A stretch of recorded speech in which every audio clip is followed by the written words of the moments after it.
When Pakistan-backed separatists were active in Jammu and Kashmir, these Azadi slogans were heard during protests in the valley. Some of those students carried the Azadi slogans to some very prestigious universities in different parts of India.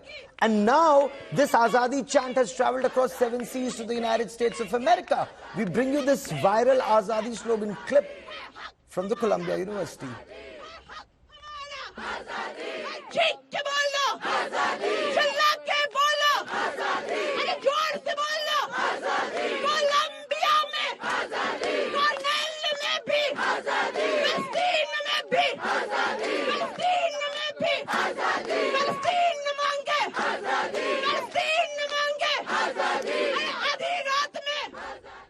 And what's the latest on ground? Anna Oakes joins us from the Columbia University. Also with me for perspective on this big story is Ambassador Ashok Sajjanhar and Sushant Sareen, Senior Fellow at the Observer Research Foundation. But Anna, what's the latest on ground in Columbia and across the United States of America?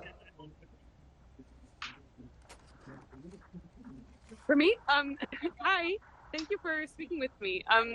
In the last week, we've seen protests popping up it started at Columbia and it spread to other universities in New York. In the last few days, we've seen protests in Texas, Connecticut, California. It's really taken over. It's what everyone's talking about. Every student, every university student knows people who've been involved or is involved in some way. So explain this. Of course, Colombia has a long history of protests from the Vietnam War to Israel's war in Gaza right now. But can you explain this police crackdown, police in riot gear, wearing those big helmets with their batons, in some instances mounted police? Is that overreaction or is that needed? I can't speak fully to the other universities. I've been here every day and night since it started at Columbia. I can say at Columbia, the encampment, a small encampment of about 24 tents started on Wednesday night in the middle of the night. And within 24 hours, the president of the university had called in the New York Police Department, had authorized them for the first time in 56 years to enter campus and arrest. She arrested 100 students, and many more have been suspended.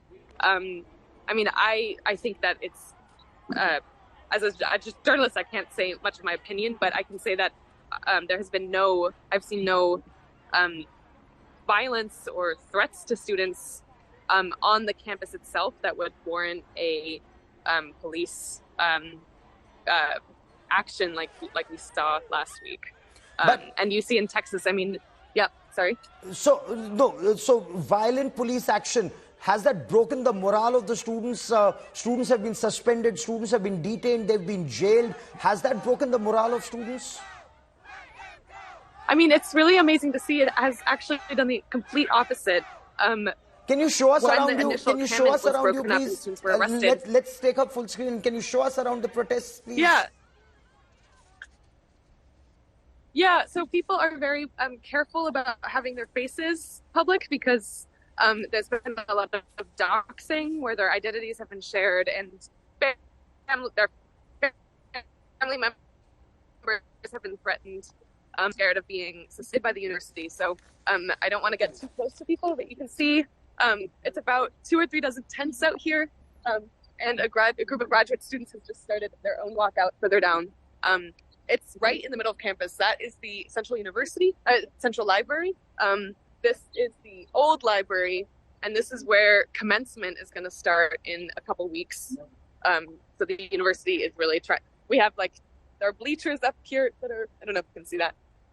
They've set up bleachers and chairs in anticipation of commencement, which is when graduation will happen, and they're expecting tons of visitors then. So I think they're really trying to clear this up in the next, we'll see, as soon as possible.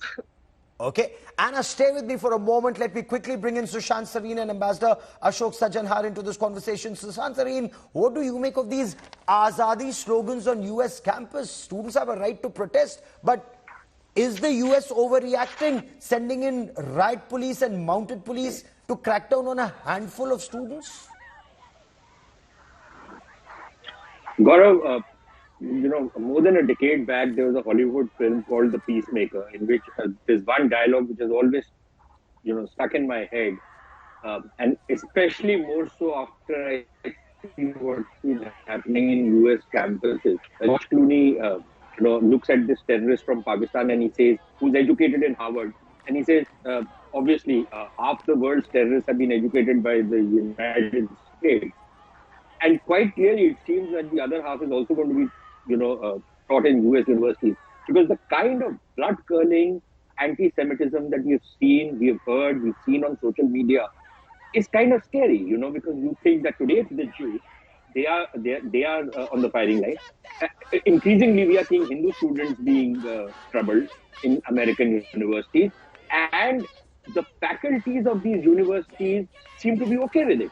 They don't seem to be pushing back. They claim publicly that they are not going to stand for hate speech, but that hate speech is happening by professors. That hate speech, those professors are organizing events in which hate speech against Hindus, for example, is happening, against the Jewish students we are seeing happening. And if these people are so committed to the cause, then why are they masking their faces?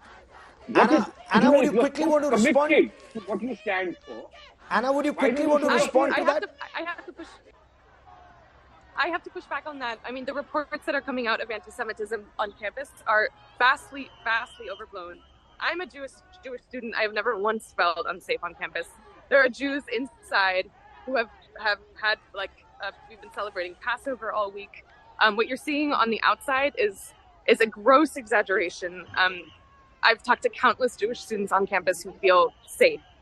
What's happening outside is a different question, but these reports of anti-Semitic incidents on campus are, in many cases, a complete fabrication and often a lie. I've also spoken with Indian students, Hindu students who are participating here and feel perfectly safe. So I think what you're seeing on the outside is really not reflective of what's happening inside.